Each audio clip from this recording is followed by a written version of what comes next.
Okay, give it to me straight, Doc. What's the bad news? Well, the Leafs have lost their first 3 games of the season. The Vancouver Canucks have charged the Leafs for tampering, and Victor Stalberg got his bell rung in the first. Is there any good news in Leafland? It's only the 3rd game? Boom! You ready? Big news. What? Whoosh. Seriously? No pigs yet. What? What was he doing? Wow! Bring him on! Beautiful.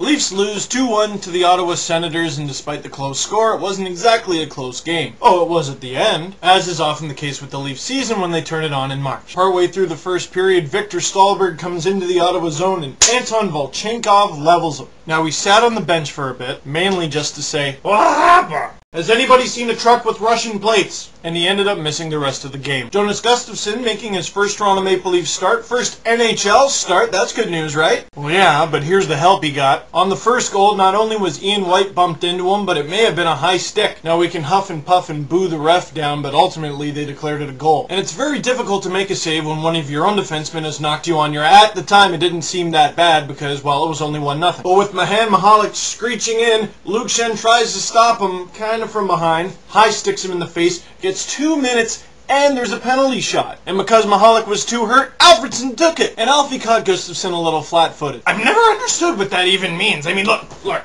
Those look flat to you? But ultimately, in his first NHL start against one of the best shootout artists in the league, Gustafsson had to stop a penalty shot. And he didn't, and it's hard to blame him. Now, in the third, Caberlet feeds Stajan on the power play for his 3rd power play goal of the season. A beautiful setup as well. But after that, the game was a whole lot of, Commissar shoots it! He hit both posts. How did he hit both? Does he have mind control and he can actually move the puck with his mind? And after it hit the post the first time, he decided to, but he made it hit the other post anyway? I mean, come on.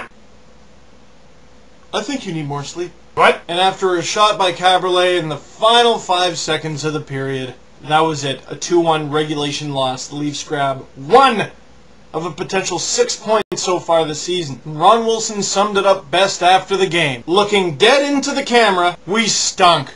Period. Which is untrue, because they stunk for 3 periods. The penalty kill has looked horrific. Stalberg could potentially miss a few games. Grabovski's supposed to be a second-line center, can't even win a face-off to save his life. And now you see what Toskala has to work with night in and night out. Now, could that game have gone worse? Yes. Frankly, it was good to see that the Leafs could at least stay in the game and make it close at the end. And who isn't surprised and extremely pleased to see that not only does Stajan already have 3 goals, he's got 3 power play goals. But the fact of the matter is, the Leafs might not have their first win of the season until 10 p.m. Eastern Time on Saturday, and that's if they beat the Penguins. Are they any good? So I got some questions for you. Gustafsson, first NHL start. What'd you think? In the postgame, Wilson kind of alluded to someone maybe getting called up. Who gets the first call-up from the Marlies? And I asked you this before the season, but now that the Leafs have played a few games, who are your top 6 defensemen? Now, it's not butterflies and rainbows, but it's not doom and gloom either. You probably won't fail the class if you miss the first 3 days of the semester, and the Leafs probably won't tank the season just because they've done badly in the first 3 games. However, those 4 or 5 points could come in handy when the Leafs are missing the playoffs by, 4 or 5 points. Let me know what you think. Text or video response, Leaf Space profile, and Twitter over here. And speaking of Twitter, I was part of a bit of a trend yesterday called Blame Vesa. Basically, I tweeted about a bunch of things you can't blame Toskala for. Dude, Toskala did not eat your homework. You never believe me. Come up with your own. See you next game.